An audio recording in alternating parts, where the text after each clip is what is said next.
हमारे चैनल को सब्सक्राइब करें और बेल नोटिफिकेशन को ज़रूर दबाएं। ज्योतिष रतन केंद्र चैनल में हमारे आप सभी प्रिय दर्शक गणों का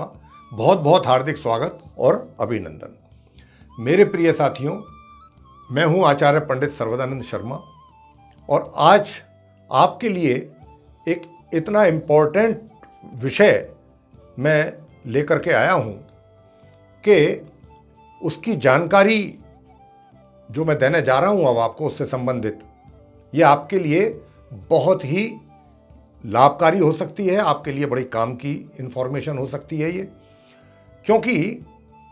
ये जो सब्जेक्ट है ये है कि व्यक्ति को, किसी भी व्यक्ति को अगर कहीं कोई गोल्ड से यानी कि सोने से, सोने जो धातु होता है, गोल्ड जिसको कहते हैं हम इंग्लिश में, या चांदी, सिल्वर, इससे बनी हुई कोई भी ऑर्नामेंट, चाहे वो कान की बाली हो, चाहे कंगन हो, चूड़ियाँ हो,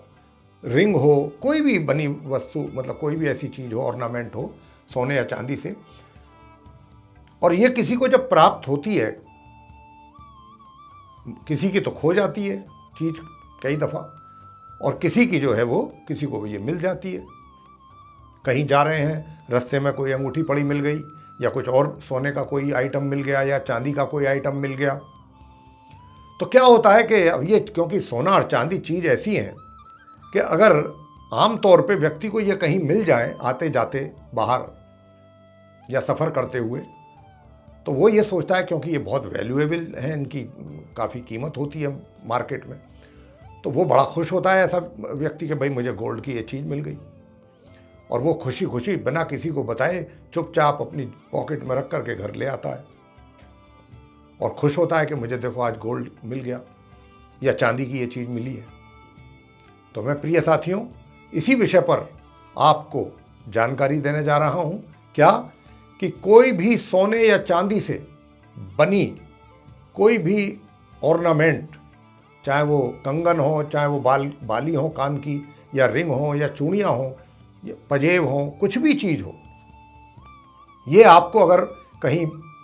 मिलता है तो आपके लिए कितना ये शुभ है या कितना अशुभ है, या आपका ये खो जाता है, कई दफ़ा खो भी जाता है। महिलाओं का पता लगता है कि जी कान की बाली निकल गई,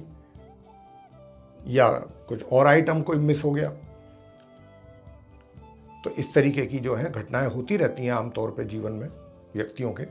महिला हो या पुरुष हो। तो आज हम इसलिए ही आपके पास ये जानकारी लेकर आए हैं कि हमारे पास इन चीज़ों को लेकर के काफ़ी लंबे समय से जातकों की फ़ोन कॉल्स आ रही थी, और वो हमसे पूछा करते थे, हमारे कार्यालय से, हमारे ऑफिस से, जो हमारा स्टाफ है उनको फ़ोन करके, कि मुझको ये चीज़ सोने की मिली है कहीं पड़ी हुई, तो मुझे बताएं कि ये मेरे लिए कैसी रहेगी, या मेरा ये आइटम सोने का या चांदी का खो चुका है तो ये मेरे लिए कितना अच्छा रहेगा या कितना नहीं रहेगा। अब क्योंकि ये काफ़ी टाइम से इस तरीके की क्वेरीज आ रही थी, और वो उनकी इच्छा थी कि भाई जाने कि ये चीज़ उनके लिए कितनी शुभ है या कितना अशुभ है, खोना या पाना सोने या चांदी का। तो हमने फिर सोचा कि क्यों ना फिर एक वीडियो बना करके इस पर आप तक पहुंचाएं, ताकि फिर आप सभी को इसके विषय में कंप्लीट इन्फॉर्मेशन मिल जाए। तो आइए चर्चा को आरंभ करते हैं। देखिए, सबसे पहले सोने की बात कर रहे हैं, गोल्ड। ये जो जुपिटर प्लेनेट है, बृहस्पति ग्रह जो है, ये उनसे संबंधित है सोना। अब ज्योतिष शास्त्र के अनुसार, हमारे वैदिक एस्ट्रोलॉजी के अकॉर्डिंग, जो सोने का कोई भी गहना, ऑर्नामेंट, उसका मिलना या उसका खो जाना, गुम हो जाना, ये जो दोनों ही चीज़ें हैं, इन दोनों को ही अपशगुन माना गया है प्रिय साथियों। अपशगुन, खोना भी पाना भी। और यही कारण है कि हमारे बड़े बुजुर्ग से भी हम लोगों ने सुना है, आप भी सुनते होंगे या आपने भी सुना होगा, कि सोना या चांदी गिरा हुआ मिले कहीं पर भी तो उसे उठाकर कभी भी अपने घर में लेकर के नहीं आना चाहिए। जबकि होता इसका उल्टा है, लोग खुश भी होते हैं और घर भी ले आते हैं, जैसा मैंने अभी अपनी आरंभ में कहा था चर्चा में क्योंकि ये बहुत बड़ा अपशगुन माना जाता है, सोने या चांदी का खोना या पाना।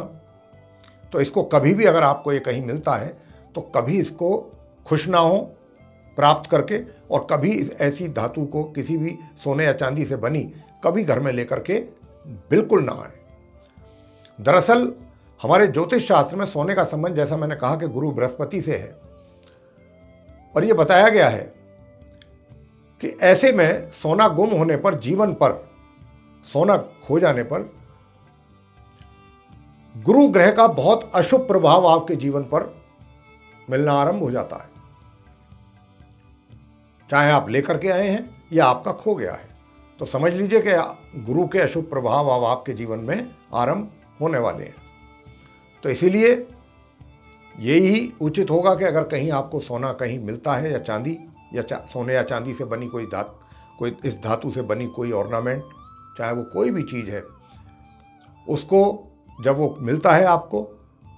तो आपको उसको कहीं किसी धार्मिक स्थान में या किसी गरीब व्यक्ति को दे दें, अपने पास ना रखें, अपने घर लेकर के ना आए। अब मान लीजिए अंगूठी है, अंगूठी की बात कर लेते हैं। आजकल सोने या चांदी की अंगूठी अधिकांश लोग पहनते हैं और पहनना पसंद करते हैं। उन्हें शौक़ होता है कि हम ऑर्नामेंट्स के रूप में जो रिंग है, अंगूठी है सोने की, गोल्ड की, बहुत लोगों के हाथों में तो आपने देखा होगा कि सारी उंगलियों में ही अंगूठियाँ होती हैं, रिंग होती हैं, इतने शौकीन होते हैं पहनने के। तो शगुन शास्त्र के मुताबिक सोने या चांदी की अंगूठी का खो जाना एक प्रकार का अपशगुन है ये, और इस कारण सेहत से संबंधित परेशानियां भी जातक को जीवन में उठानी पड़ जाती हैं। अब बात करते हैं प्रिय साथियों, नाक और कान से संबंधित जो गहने होते हैं बने हुए, महिलाओं के ही होते हैं। नाक की बाली होती है, कान के भी वो होते हैं, जो भी महिलाएं पहनती हैं कान में बालियां, ये वो। तो हमारे शगुन शास्त्र के अनुसार कान का भी कोई गहना महिला का अगर गुम हो जाए तो ये भी बहुत बड़ा अपशगुन माना जाता है, और इस घटना के कारण भविष्य में ये मान करके चलें कि कुछ भी ऐसा आपके साथ उल्टा सीधा हो सकता है, कुछ भी बुरा हो सकता है। वहीं शगुन शास्त्र में नाक की जो नथ होती है, जो महिलाओं की, अगर वो भी कहीं खो जाए या कोई और दूसरा गहना भी खो जाए, सोने से बना या चांदी से बना, तो ये मान के चलिए कि ये बहुत बड़ा अपशगुन हो गया, ये अच्छा नहीं है आपके लिए। और इसका किस रूप में आपको रिजल्ट्स मिलेगा? सेहत खराब हो सकती है आपकी, या कहीं आपकी इंसल्ट हो सकती है, आप कहीं अपमानित हो सकते हैं, किसी बात को लेकर के आपकी बदनामी हो सकती है। इसी प्रकार पाँव की जो पायल होती हैं, वो भी हमारे शगुन शास्त्र के मुताबिक दाएं पैर की जो पायल है वो अगर गुम हो जाती है तो उससे सामाजिक प्रतिष्ठा में व्यक्ति जातक की कमी आती है, और बाएं पैर की पायल अगर गुम हो जाती है तो इससे यात्रा में दुर्घटना होने का भय बनता है। ये पाँव की पायल के नुकसान हैं गुम हो जाने के। अब आपसे बात करेंगे कंगनों के विषय में, जो कंगन पहनती हैं महिलाएं, चूड़ियाँ या कंगन। तो देखिए, शगुन शास्त्र के अनुसार कंगन का भी खो जाना बहुत बड़ा अपशगुन माना गया है, और कंगन गुम हो जाने से भी मान सम्मान में जातक के कमी आती है। तो प्रिय साथियों, ये तो मैंने आपको बताया कि कौन कौन से ऑर्नामेंट सोने से बने, या सोना खुद अपने आप में अगर गुम हो जाता है, खो जाता है किसी भी जातक का, तो उसको किस किस प्रकार की परेशानियां आ सकती हैं। अब आप पूछेंगे कि फिर इसका उपाय क्या है अंत में। तो मैं साथियों आपसे यही कहूँगा, मैंने चर्चा के आरंभ में आपसे कहा था कि सोने का जो संबंध है वो गुरु बृहस्पति से है। तो अगर कभी भी आपके साथ कुछ इस प्रकार की घटना घटित हो जाती है जीवन में, कोई सोने का आइटम आपका गुम हो जाता है कभी भी, चाहे वो महिला है या पुरुष है, तो आपको गुरु बृहस्पति को खुश करना है, क्योंकि बृहस्पति से संबंधित चीज़ें हैं ये, और वो आपको किसी ना किसी रूप में, जैसा मैंने अलग अलग बताया है कि आपको इस रूप में परेशानी का सामना करना पड़ सकता है। तो अगर आप गुरु बृहस्पति को प्रसन्न करेंगे, उनकी पूजा करेंगे, गुरु बृहस्पति देव की, केले की पूजा करना आरंभ कर दें, गुरु बृहस्पति के मंत्र आरंभ कर दें। लगभग तकरीबन 1.25 महीना जरूर करें, गुरु के मंत्रों का जाप करना शुरू करें, तो ये इन जो अशुभ प्रभाव हैं जातक के ऊपर जो पड़ते हैं इस सोने के गुम होने से, वो कम हो जाएंगे या समाप्त हो जाएंगे। तो ये थी चर्चा सोने या चांदी के जो ऑर्नामेंट्स हैं उनके लिए। और देखिए, अब आप सोचेंगे कि सोने के बारे में गुरुजी ने बता दिया, चांदी के विषय में तो कुछ नहीं बताया अभी तक, क्या उपाय होना चाहिए। देखिए, चांदी जो है ये चंद्रमा से संबंधित है, तो आप चांदी के लिए चंद्रमा की पूजा करें। अगर चांदी का कोई आइटम आपका गुम हो जाता है या मिलता है, प्राप्त हो जाता है, खोना और पाना दोनों के लिए है,